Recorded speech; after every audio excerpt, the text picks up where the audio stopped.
लड़के बहुत शक्तिशाली और कठोर होते हैं। आप सभी जान गए होंगे ये किस तरह का वाक्य है। लड़के बहुत शक्तिशाली और कठोर होते हैं तथा लड़कियां नरम और संवेदनशील होती हैं। इस तरह के कथन किसको बढ़ावा देते हैं, है ना? आप जानते ही होंगे इस तरह के प्रश्न सीटेट हर अपने एग्जाम में पूछता आया है। और ये किसको देते हैं? जेंडर रूढ़वादिता को देते हैं। लेकिन यहां पर सिर्फ हम जेंडर रूढ़वादिता यानी जेंडर स्टीरियोटाइप नहीं पढ़ेंगे, हम इसके साथ जेंडर समानता क्या होती है, जेंडर इक्वलिटी और जेंडर इक्विटी क्या होती है, इनको भी देखेंगे। ये भी इक्वली इंपॉर्टेंट है जैसे कि जेंडर स्टीरियोटाइप है। हो सकता है कि हमेशा क्वेश्चन थोड़ा सा चेंज भी कर दिया जाए। तो चलिए सबसे पहले समझते हैं जेंडर की समानता।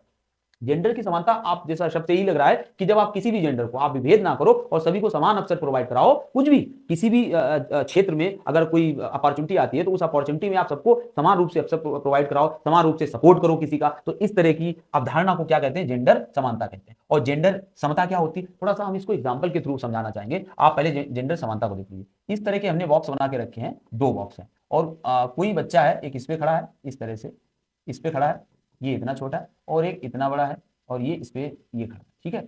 अब आर्ट तो मेरी अच्छी है नहीं, हमने दोनों को समान अवसर दिया और ये एक बॉल है, यहां से इतनी ऊंचाई पर है, एक दीवार बनी है और उस तरफ देखना चाहते हैं। तो ऑब्वियसली कौन सा बच्चा देख लेगा? ये वाला बच्चा देख लेगा, है ना, क्योंकि ये लंबा है। लेकिन हमने दोनों को समान जो सुविधाएं हैं वो समान प्रोवाइड कराई, है ना। ये कहलाएगा जेंडर की या इक्वलिटी यानी जेंडर की समानता। हमने समान अवसर दिए, उसमें जो कुछ भी किसी को फायदा हो नुकसान हो हमें उससे कोई लेना देना नहीं है। हमने अपनी तरफ से किसी के साथ भेदभाव नहीं किया। अब आते हैं जेंडर समता क्या होती है। और ये क्वेश्चन अगर पूछ दिया जाए तो बहुत से लोग इसको समझने में थोड़ी सी मुश्किल कर जाएंगे कि समता वर्ड इक्विटी मतलब क्या होता है। समझिए इसको भी इसी डायग्राम से समझिए। अब यही दोनों बच्चे हैं और ये छोटा वाला, इसके लिए हमने कुछ इस तरह से बना दिया, एक पोडियम टाइप का, और इसके लिए इस टाइप का बना दिया, जो इसका था एक्चुअल में वही है।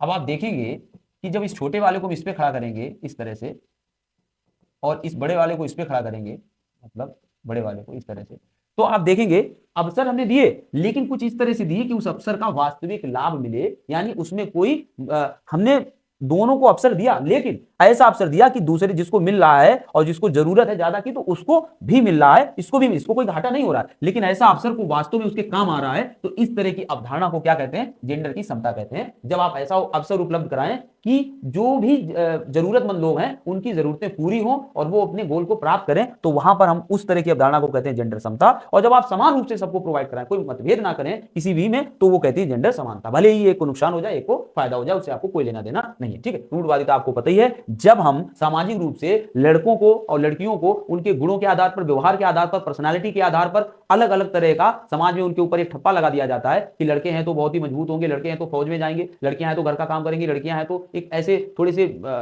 नाजुक वाले काम करेंगी। तो इस तरह की अवधारणा ये अपने आप में बहुत बड़ा कॉन्सेप्ट है। तो इस तरह की जो अवधारणाएं होती हैं वो समाज में व्याप्त होती हैं। इनका वास्तव में अगर देखा जाए तो कोई भी अपना औचित्य नहीं होता है।